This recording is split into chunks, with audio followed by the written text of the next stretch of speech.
यहां पर subject combination की क्या बनेगा आपका, तो जो प्यारे बच्चों एसएसटी के लिए भरना चाहते हैं बच्चे, एसएसटी जिनका मतलब सब्जेक्ट रहा है ग्रेजुएशन में, तो उनके पास देखो एक तो ग्रेजुएशन के अंदर 2 विषय होने चाहिए, 2 सब्जेक्ट मांगे गए।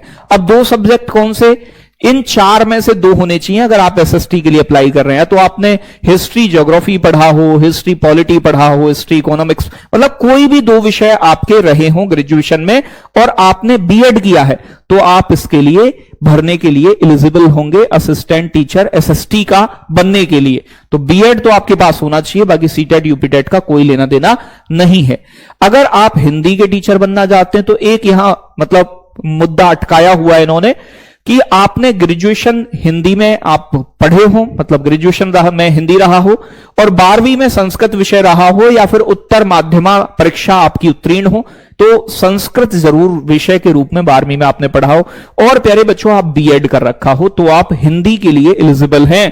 प्यारे बच्चों बात की जाए यहां पर इंग्लिश के टीचर की, तो असिस्टेंट टीचर इंग्लिश, तो यहां पर आप इंग्लिश लिटरेचर से आपका ग्रेजुएशन हो बेटा और साथ में आपने बीएड किया हो, तो ये आप अंग्रेजी के टीचर बनने के लिए आपका कॉम्बिनेशन बनेगा। यहां पर अगर बात करी जाए मैथमेटिक्स के टीचर बनना है 9th-10th में, तो गणित में आपका ग्रेजुएशन हो और साथ के साथ आप बीएड आपने किया है, तो आप इसके लिए एलिजिबल हैं। साइंस के टीचर बनना चाहते हैं तो भैया जी आपके पास फिजिक्स केमिस्ट्री प्यारे बच्चों रही हो, यानी कि दोनों विषयों के साथ ग्रेजुएशन हो आपका और आप बीएड पास हैं, ठीक है जी। साथ के साथ अगर बायोलॉजी के टीचर बनना चाहते हैं आप, तो आपके पास जंतु विज्ञान, वनस्पति विज्ञान, बोटनी, जूलॉजी आपके पास रही हो और प्यारे बच्चों आप जो है बीएड पास हो, ठीक है, मतलब बीएड आपके पास हो तभी। प्यारे बच्चों आगे बात करें, अगर आप संस्कृत के टीचर बन रहे हैं तो संस्कृत में ग्रेजुएशन, साथ के साथ आपके पास बीएड हो। और बात की जाए प्यारे बच्चों कॉमर्स का टीचर बनना है आपको, तो कॉमर्स में ग्रेजुएशन हो आपके पास और साथ के साथ बेटा बीएड। आगे बात करें अगर होम साइंस गृह विज्ञान के, तो आप गृह विज्ञान के साथ ग्रेजुएशन हो और साथ के साथ बीएड। प्यारे बच्चे आगे बात की जाए आपसे, तो आप अगर कंप्यूटर के टीचर बनना चाहते हैं तो आपने बीटेक बी कंप्यूटर साइंस के साथ की हो या कंप्यूटर विज्ञान से ग्रेजुएशन आपने बीसीए वगैरह किया है, कंप्यूटर एप्लीकेशन से स्नातक हैं,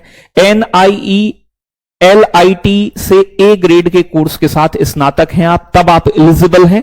यहां बीएड कोई कंपलसरी नहीं है, ठीक है, कि बीएड आपके पास हो ये जरूरी नहीं है। आपके पास यानी कि बीटेक है या फिर बीसीए आपने किया है या फिर कोई और मतलब कंप्यूटर साइंस से बीएससी किया है, तब भी आप इसके लिए एलिजिबल रहेंगे। तो यहां पर जो बदलाव है, प्रवक्ता की तरह एलटी ग्रेड भर्ती भी अब 2 चरणों में होगी, मतलब 2 पार्ट में होगी। अब तक केवल एलटी ग्रेड में क्या होता था कि 30 नंबर का जनरल पेपर होता था और 120 नंबर प्यारे बच्चों आपके मतलब 120 का कोर विषय होता था, आपका मुख्य विषय। जैसे कोई एसएसटी से भर रहा है तो 120 का एसएसटी पूछा जाएगा। प्रारंभिक व मुख्य परीक्षा के बाद घोषित की जाएगी चयन की परिणाम जो है, दोनों के बाद प्री और मेंस के बाद ही आपके मतलब परिणाम घोषित किया जाएगा। तो ये यहां पर ये सारी चीजें बताई हैं। तो अब तक क्या था और अब क्या होगा, तो अब जो प्रवक्ता का होता है वो इस तरीके का होता है, तो इस पैटर्न पे होने की मतलब कहानी है पूरी, आप देखोगे। तो प्रवक्ता में क्या होता है बेटा, ऑप्शनल होते हैं आपके यहां 80 क्वेश्चन 200 नंबर, जीएस होते हैं 40 क्वेश्चन प्री में प्यारे बच्चों आपका 100 नंबर के, और टोटल होता है आपका 120 प्रश्न जो है 300 नंबर के। 2 घंटे का समय होता है, नेगेटिव मार्किंग 1/3 की होती है। और पेपर 2 जो है इसमें सब्जेक्टिव आपका सामान्य हिंदी और निबंध लेखन 100 नंबर का होता है, 2 घंटे का समय। और पेपर 2 जो है ऑप्शनल आपका जो कोर सब्जेक्ट है वो 300 नंबर का 3 घंटे का समय, ये टोटल 400 का होगा आपका, ठीक है। तो इस पैटर्न पर अब एलटी ग्रेड को कराया जाएगा।